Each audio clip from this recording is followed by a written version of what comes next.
Hello and welcome to another Bodgit and Leggit video. As you can see, we have my Snap-on QBT200.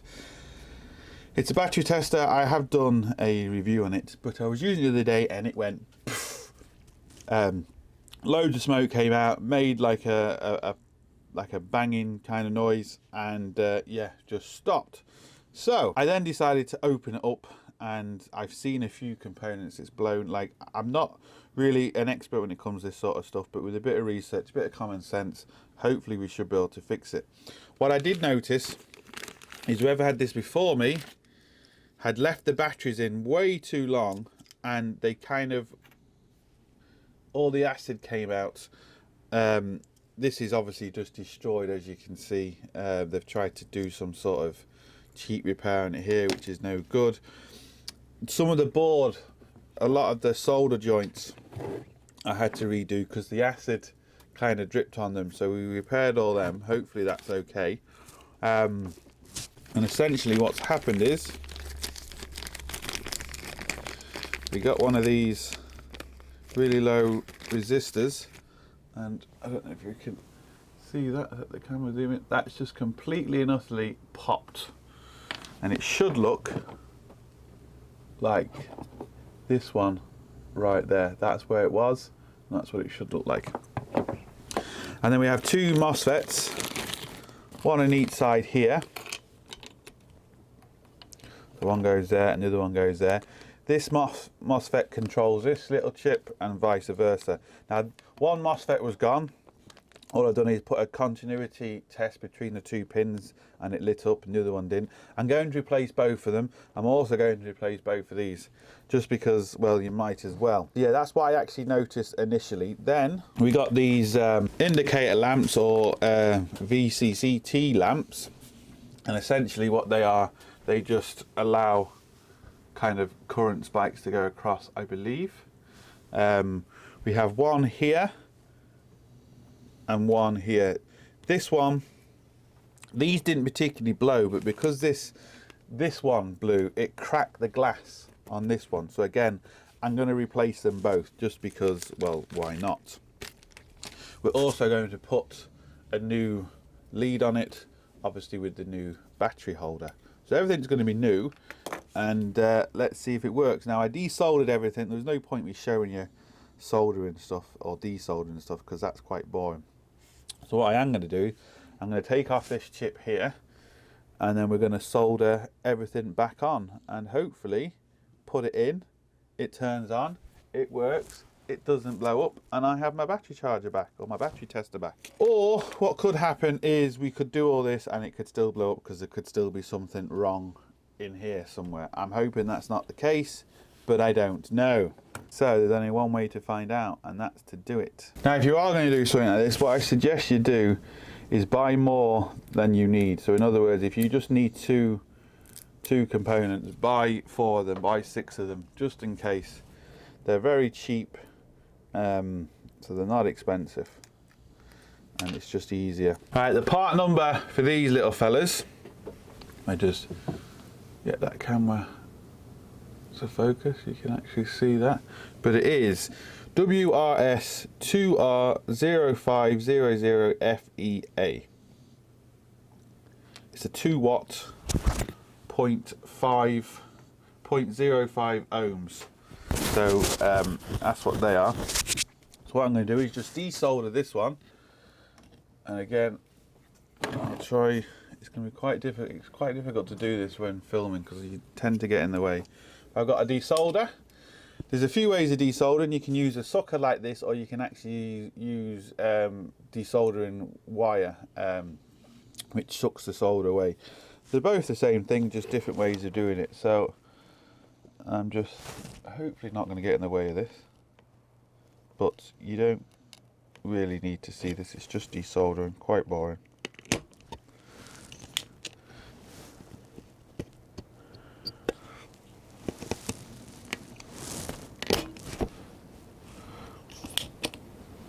That's one side done.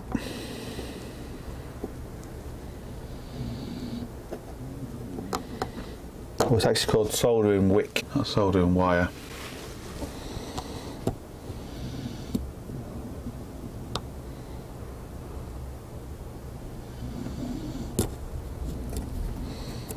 Right, it's off. Now the best thing to do is pre-tin everything, so keep solder on these little pads here. So you can see we've got a bit on there. I'm just going to add a bit more solder onto each of the pads. It just makes it easier when you come to put the part back on. So just going to add a bit there and add a bit here. Now they're pre-tinned, just like over the other side we've pre-tinned everything. So we can keep our components over there. I'm going to pre-tin these as well, so we get a little holder, and I'm just going to put a tiny bit on each side. Again, you'll see why in a few minutes. It will make a lot more sense. Just like that. Turn it around, do the same thing again.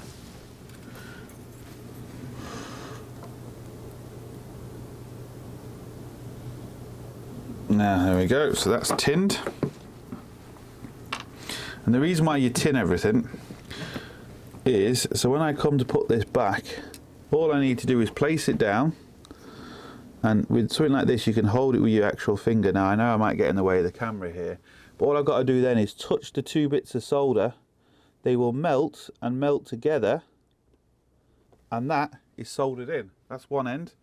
So I'll do this other end, and I'll try and do it so you can see. Yeah, I'm not going to promise anything, but just hold it there.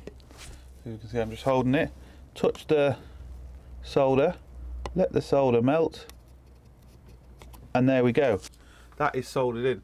Rather than trying to hold it and feed the solder in at the same time, that's where tinning helps. And once you see that, you can see it's got nice shiny connections either end. Sorted. Right, I'll just do one of these MOSFETs as well. Now there was no paste on these MOSFETs, and I don't know if there should be. I'm sure someone will tell me. Now it's not as if they get used for a long time, they only do it for a second, but there's normally paste on these to keep them cool, but there was no sign of any paste on the original ones. So what I'm going to do is I'm going to leave it, and if someone does say, well, I think you're best to, I can always add it later. It's not really the end of the world. So what I'm going to do is just slide the 3 pins down in the hole. That's if they will go down, and if they won't, I'm going to have to make the hole slightly bigger, which it looks like I'm going to have to do, because that doesn't want to fit in. So which hole doesn't want to fit in? So we're going to have to make our holes a bit bigger, try and just clear some of the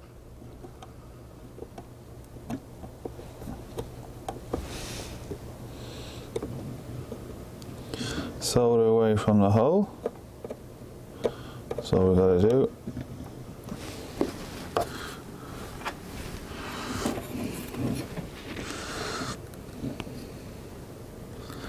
Oh, we're close.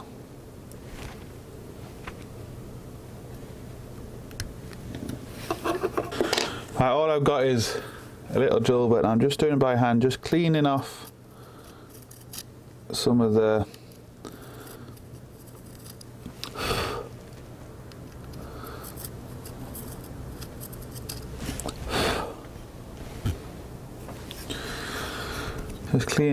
solder, just to allow that to slide through a lot easier.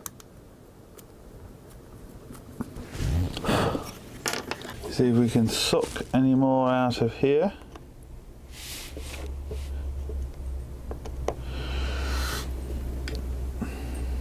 Just see if we can get any more out. Right, finally got it in. Alright, this needs to be bent down, and I have to line it up with the hole, so I have to see how far it needs to go down. It's about there, so we can slide the little bolt through. Yeah, So screw it down before you actually solder it. And that'll hold it in place for you. And now we can solder it. And what we need to solder the back of it and put solder in enough so it actually flows into the front. So easiest way to do that is turn it around. Stop it from spinning. Get your solder, get your soldering iron. Put the soldering iron one side of the pin and you solder the other. And once the solder starts melting from the opposite side, it will just go straight in. So hopefully you can see that. I'm not going to get in the way. Push the solder. Should go all the way through. Right. So if you can see, that one I've just soldered there. You can see that, and as I turn it around, you can see the solder has gone through. Now, it's not the end of the world if it doesn't. You can always solder both ends, but that just kind of makes it a bit easier for you. So I'm going to do the same again with all these pins. Right, hopefully you can see that. All nice joints, they're nice and shiny, gone all the way through. Just clip off the legs at the back because we don't need them that long.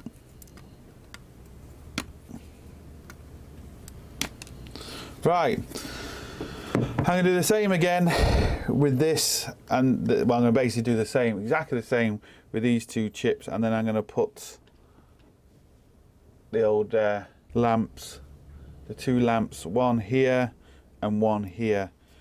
No point me showing you all that because it's going to be exactly the same as that. Once I've done that, we'll see if it works or goes bang again.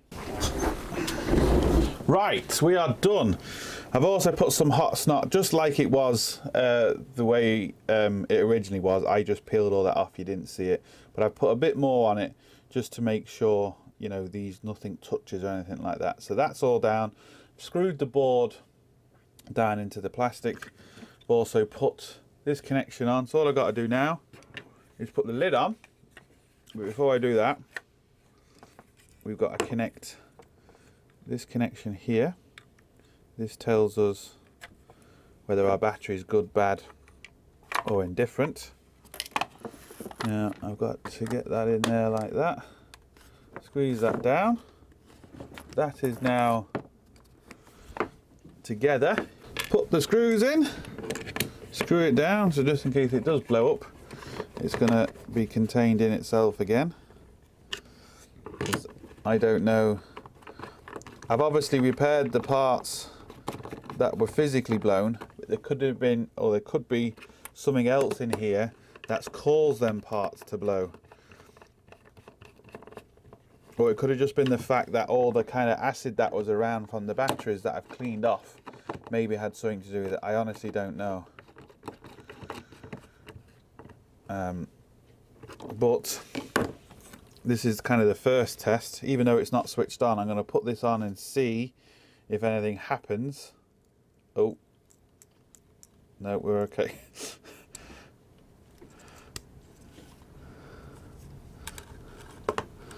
So I'm just going to put that down there. Now, right, the test now. Will it blow up again? Let's find out. Right, let's see what happens.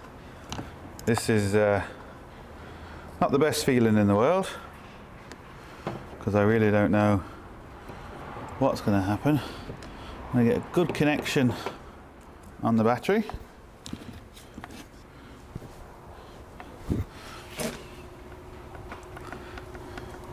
Now, all we have to do is press the button, if I can get it right, and see what happens. Oh. Oh.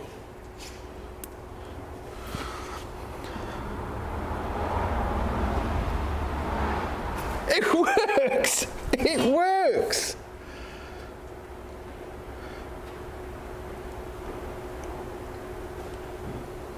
Let's try on another battery.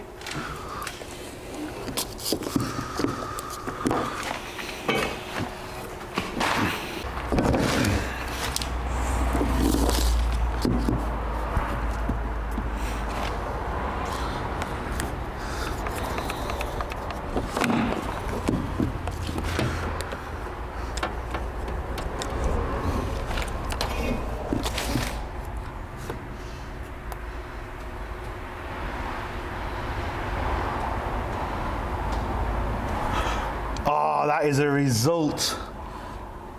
I'm well happy with that, because that means I got my battery tester back. Otherwise buying another one, which is bloody expensive. Fixed. Now, that was a result, even if I do say so myself.